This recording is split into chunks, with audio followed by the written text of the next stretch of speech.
ثروتمند عربستان سعودی صدقه جاریه به نام مادرشان ساختگی. مادر این کس هم عایشه نام دارد.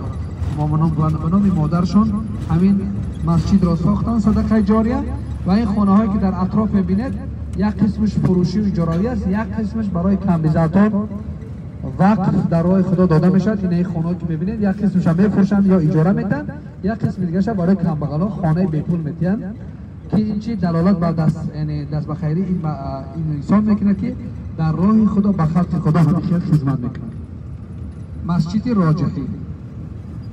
خب آجا محترم ببینید، خوش به حالی مثل مادر همین آدم که نه از دنیا گذشت اما فرزندش عملهای نیک میکند، کارهای خوب میکند، در حق پدر و مادرش میبخشد.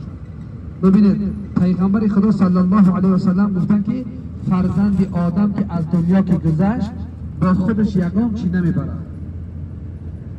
از پشت ما و شما وقتی از روزی که مردیم از دنیا که گذشتیم، ای پشت ما یک کس نمیرود، نه زنمون، نه فرزندمون، نه شوهر، نه پدر مادر، نه مال، نه وظیفه، نه اون دو دستگاهی که داریم.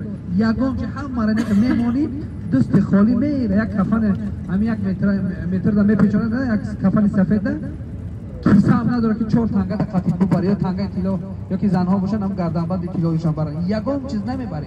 همش در دنیا میبینید صاحبش دیگه آدما میشن، دیگران میگیره استفاده میبرن. نه که جوابش ما و شما میتیم. جوابش هر یک آدم همون مالش خودش جوابش میده. چقدر وزنه.